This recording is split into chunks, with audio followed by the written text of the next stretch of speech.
ശ്രീ ഗോപാലകൃഷ്ണൻ എന്തെല്ലാം വിഡിത്തരം പറയാം. അദ്ദേഹം പറഞ്ഞു ആദ്യം അദ്ദേഹത്തിന് മനസ്സിലായിട്ട് സുപ്രീം കോർട്ടാണ് പറഞ്ഞത് ഇലക്ട്രൽ ബോണ്ട്സ് ഇസ് അൺകോൺസ്റ്റിറ്റ്യൂഷണൽ.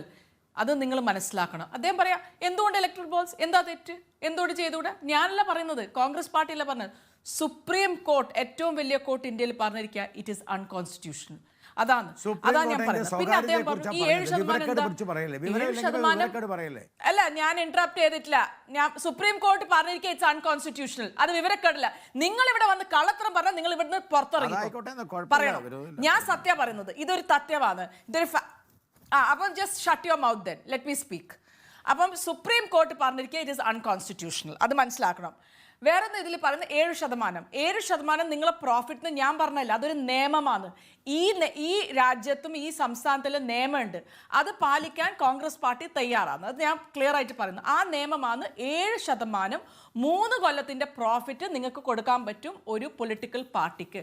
അതിൽ നിങ്ങൾ ആ സ്റ്റേറ്റ്മെൻറ്റ് ഉണ്ടാവണം, ഇയർലി സ്റ്റേറ്റ്മെൻറ്റിൽ അത് ഉണ്ടാവണം. അത് ഞങ്ങൾ പറഞ്ഞതിൽ അത് നിയമമാണ്. പിന്നെ അദ്ദേഹം പറയാം കോൺഗ്രസ് പാർട്ടി, എനിക്ക് CPM-ൻ്റെ പ്രതിനിധിയും പറഞ്ഞു കോൺഗ്രസ് പാർട്ടിക്ക് കിട്ടിയെന്ന് പറഞ്ഞാൽ കുറേ അവിടെ കോൺഗ്രസ് പാർട്ടി സ്വതന്ത്ര സമരത്തിൻ്റെ ഒരു പാർട്ടിയാണ്. അത് നിങ്ങൾ മനസ്സിലാക്കണം. ഇവിടെ ഇഷ്ടംപോലെ ബിസിനസ്സുകാർക്കും ജനങ്ങൾക്കും ഈ പാർട്ടിനോട് സ്നേഹമുണ്ട്. അപ്പം ഇലക്ട്രൽ ബോണ്ട്സ് എന്ന് പറയുന്ന പൈസ ഇപ്പം അന്ന് സുപ്രീം കോർട്ട് പറഞ്ഞിരിക്കുക ലെവൽ പ്ലേയിങ് ഫീൽഡ് ഉണ്ടാവണം, ലെവൽ പ്ലേയിങ് ഫീൽഡ് അതായിരുന്നു. അപ്പം ഞങ്ങൾക്ക് ഒരു മിനിറ്റ് ചിരിക്കല്ല, ഈ പൈസ നമുക്ക് വരുമ്പം ഞങ്ങൾക്കറിയില്ല എവിടുന്നാ വരുന്നത്. SBIക്ക് അറിയുന്നുണ്ട്, RBIക്ക് അറിയുന്നുണ്ട്, സർക്കാരിന് അറിയുന്നുണ്ട്.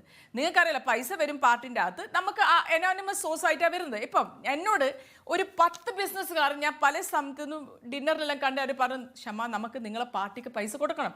ഞങ്ങൾ ഒരു പ്രാവശ്യം തന്നു. പിന്നെ നെക്സ്റ്റ് ഞങ്ങൾക്ക് ഫോൺ വരിക EDൻ്റെ അടുത്തുനിന്ന്, ഇനി ചെയ്യാൻ പറ്റും കോൺഗ്രസ് പാർട്ടീൻ്റെ അടുത്ത് നിങ്ങൾ പൈസ കൊടുത്തിട്ടുണ്ടെങ്കിൽ നിങ്ങൾക്ക് ഞങ്ങൾ അവിടെ റെയ്ഡ് ചെയ്യും, നിങ്ങളെ മേലെ കേസാക്കും. ക്ലിയർ ആയിട്ട് അവർ പറഞ്ഞിരിക്കുക. അപ്പം നിങ്ങൾ മനസ്സിലാക്കേണ്ടതെന്ന് പറഞ്ഞാൽ ഈ പാർട്ടി, ഇത് CPM പ്രതിനിധിയിലൂടെ മിസ്റ്റർ ശ്രീ ശിവദാസനോട്, CPM ഒരു സംസ്ഥാനത്തിലുള്ളൊരു പാർട്ടിയാണ്. അവർക്ക് ഫസ്റ്റ് ഓഫ് ഓൾ അവർ നിവേശനം വിടാത്തൊരു പാർട്ടിയാണ്. അപ്പം ഒരു ബിസിനസ്സുകാരും അവർക്ക് പൈസ കൊടുക്കാൻ ഇൻട്രസ്റ്റ് ഉണ്ടാവില്ല. ഇന്ത്യയിലെ എല്ലാ ഛത്തീസ്ഗഡ് ആയാലും മധ്യപ്രദേശ് ആയാലും രാജസ്ഥാൻ ആയാലും BJP കോൺഗ്രസ് തമ്മിലാണ് ഏറ്റുമുട്ടൽ. അപ്പം അവിടെ നമുക്ക് എന്തായാലും പൈസ വേണം. അപ്പം ഞങ്ങൾക്കിപ്പം ആ സമയത്ത് ഇലക്ട്രൽ ബോണ്ട്സ് ഒരു നിയമം വന്നേരം ഒന്നും ചെയ്യാനില്ല. ഞങ്ങൾക്കറിയില്ല, ഞങ്ങൾക്ക് ഇവിടെ ക്വിറ്റ് പ്രോക്കോ ഇല്ല. എന്തുകൊണ്ട്? ഞങ്ങൾ സർക്കാരിലില്ല, ഞങ്ങൾക്കറിയില്ല. EDയോ CBIയോ ഞങ്ങൾക്ക് പോയിട്ട് എക്സ്റ്റോർട്ട് ചെയ്യാൻ പറയാൻ പറ്റൂല. ഞങ്ങൾക്ക് അവർക്ക് എന്തെങ്കിലും പോളിസി ചേഞ്ചസോ നിങ്ങൾക്ക് ഇവിടുത്തെ ഒരു ടെൻഡർ തരാൻ പറ്റുക അത് നമുക്ക് ചെയ്യാൻ പറ്റൂല, ഞങ്ങൾ സർക്കാരിലില്ല. അപ്പം ഞങ്ങൾക്ക് എവിടെ ഇതിൽ മെച്ചം കിട്ടുന്നതാണ്, ഞങ്ങളൊരു പൊളിറ്റിക്കൽ പാർട്ടിയായിട്ട് ഞങ്ങൾക്ക് തെരഞ്ഞെടുപ്പ് ഫൈറ്റ് ചെയ്യണം. അപ്പം അതിന് വേണ്ടി ഞങ്ങൾക്ക് എന്തായാലും പൈസ വേണം. എന്ന് പറയുന്നത് കേന്ദ്ര സർക്കാരിന് മാത്രമല്ല, അത് സംസ്ഥാന സർക്കാരുകൾക്കും ബാധകമാണ്. അതുകൊണ്ടാണ് ഇന്ത്യയിലെ ഭരിക്കുന്ന രാഷ്ട്രീയ പാർട്ടികൾക്ക് മാത്രം പണം നൽകിയിരിക്കുന്നത്. ഉദാഹരണത്തിന് ഏറ്റവും വലിയ സംസ്ഥാനങ്ങളിൽ ഒന്നാണല്ലോ ബംഗാളിലെ തൃണമൂൽ കോൺഗ്രസിനാണ് രണ്ടാമത് ഏറ്റവും കൂടുതൽ പണം കിട്ടിയിരിക്കുന്നത്. കോൺഗ്രസ് ഭരിക്കുന്നത് കർണാടകം, തെലങ്കാന, ഹിമാചൽ പ്രദേശ് എന്ന് പറയുന്ന സംസ്ഥാനങ്ങളാണ്. ശരിയാണ്, കോൺഗ്രസിന് പണം കൊടുക്കുന്നത് ഒരുപക്ഷെ BJPയുടെ ശത്രുത വർദ്ധിപ്പിക്കുമെന്നതുകൊണ്ട് അല്പം പണം കുറഞ്ഞിട്ടുണ്ടാകുമെങ്കിൽ തന്നെയും നിങ്ങൾക്ക് പണം കിട്ടിയിരിക്കുന്നത് നിങ്ങൾ ഈ 3 സംസ്ഥാനങ്ങളിലെയും ഭരണ പാർട്ടിയാണ് എന്നുള്ളത് കൊണ്ടാണ്. അപ്പോൾ ക്വിഡ് പ്രോക്കോ നിങ്ങൾക്കും ബാധകമാണ് എന്ന് മനസ്സിലാക്കുമ്പോൾ ഡോക്ടർ ഷമാ മുഹമ്മദ് നോക്കി ഇപ്പോൾ എന്താ പ്രശ്നം? നമുക്ക് യൂണിഫിക്കേഷൻ യൂണിഫൈഡ് നമ്പർ ഇല്ല എന്നുള്ളത് ഒരു പ്രശ്നം. രണ്ടാമത്തെ പ്രശ്നം എന്ന് പറയുന്നത് എന്താണ്? 2018-19 കാലഘട്ടത്തിലില്ല. നിങ്ങൾ പറയൂ ഞങ്ങൾക്ക് കിട്ടിയിരിക്കുന്നത് ഇന്ന അക്കൗണ്ടുകളിൽ നിന്നാണ്, ഇന്ന ബോണ്ടുകളിൽ നിന്നാണെന്ന് പറഞ്ഞാൽ കുറച്ചുകൂടി സുതാര്യതയായി.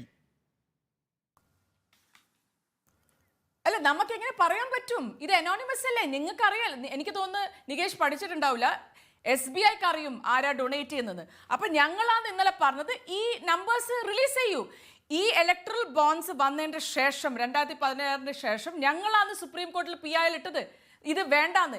ഇപ്പോഴും ഇന്നലെ ഞങ്ങളെ പാർട്ടിയിൽ പറഞ്ഞിരിക്കുക, ഖർഗേജിയും പറഞ്ഞു, ജയറാം രമേശെല്ലാം പറഞ്ഞിരിക്കുക ഈ നമ്പേഴ്സ് പുറത്താക്കൂ, അറിയട്ടെ ഏത് കമ്പനി ആർക്കാ കൊടുത്തത്, നമുക്കതിൽ ഒരു പ്രശ്നമില്ല. ജനങ്ങൾ അറിയട്ടെ, ജനങ്ങൾ അറിയണം. ഒരു ഡെമോക്രസി, ഒരു ജനാധിപത്യത്തിൽ ജനങ്ങൾക്ക് അറിയണം ഏത് പാർട്ടിക്ക് എവിടുന്നാ പൈസ വരുന്നത്. ഇത് എന്തിനാ ഇവർ അനോണിമസ് ആക്കിയത്? ആരും അറിയാൻ പാടില്ല. സൂത്രമാന്ന് ഒരു മനുഷ്യനും അറിയാൻ പാടില്ല. ഇതന്നെ നമുക്ക് മനസ്സിലാക്കി കൊള്ളക്കടത്താന്ന്. അതുകൊണ്ടാണ് അവർക്ക് ഇത് കള്ളമാന്ന്, ഇത് സ്കാമാന്ന്. അവർക്ക് വേണം പൈസ, പക്ഷെ ആരും അറിയാൻ പറ്റില്ല. Quid pro quo. ഞങ്ങൾ ഇതുവരെ ഞങ്ങളെ സമയം ഉണ്ടായിരുന്നു 2014 വരെ. ഞങ്ങളൊരു ഇലക്ട്രൽ ബോൺസ് കൊണ്ടാന്നോ ഇല്ല. ഞങ്ങളെ നിയമം ഉണ്ടായിരുന്നു ഒരു കമ്പനിക്ക് 7% ആവറേജ് പ്രോഫിറ്റ് കൊടുക്കണം 3 കൊല്ലത്തിന്റെ. നമ്മൾ ക്ലിയർ ആയിരുന്നു. നിങ്ങൾ ബിൽ ഇത് ഇയർലി സ്റ്റേറ്റ്മെന്റിൽ ആ പേരുണ്ടാവണം. പക്ഷെ ഇവരല്ലേ മാറ്റിയത്. ഞങ്ങൾ ഇങ്ങനത്തെ നമുക്കിത് ചെയ്യണമെങ്കിൽ നമുക്ക് മുമ്പേ ചെയ്യായിരുന്നു. 2004 തൊട്ട് 2014 വരെ ഞങ്ങളായിരുന്നു. ഞങ്ങൾക്ക് ഇത് ചെയ്യാൻ ഞങ്ങൾ ചെയ്തിട്ടില്ല. എന്തുകൊണ്ട്? നമ്മൾ ട്രാൻസ്പെറൻസിന്റെ ആളാണ്. ആയിക്കോട്ടെ, ഇതാണ് അഡ്വക്കേറ്റ് ഗോപാലകൃഷ്ണന്റെ സമാപനത്തിന്റെ മറുപടി. ശരിയാണ്, ധനവകുപ്പിലാണ് ഇതിന്റെ വിവരങ്ങൾ ഉള്ളത്. കോൺഗ്രസിന് അറിയില്ല എന്ന് പറയുന്നത് നോക്കൂ, ഇതിനകത്ത് ഒരു UID നമ്പർ ഉണ്ട് എന്ന് കൃത്യമായി ഒരു ഇൻവെസ്റ്റിഗേറ്റീവ് ജേർണലിസം നടത്തിയിട്ടുള്ള ഒരു മാധ്യമപ്രവർത്തക പുറത്തു കൊണ്ടുവന്നിട്ടുള്ളതാണ്. ഇതിൽ ലഭിക്കുന്നവർക്കും അതുപോലെ തന്നെ നൽകുന്നവർക്കും പരസ്പരം കണക്ട് ചെയ്യുന്ന ഒരു ലിങ്കുണ്ട്. അതിൻ്റെ അടിസ്ഥാനത്തിലാണ് ഞാൻ ഷമാ മുഹമ്മദിനോട് ആ ചോദ്യം ചോദിച്ചത്. ഷമാ മുഹമ്മദ് പറയുന്നു ഞങ്ങൾക്കറിയില്ല എന്ന്.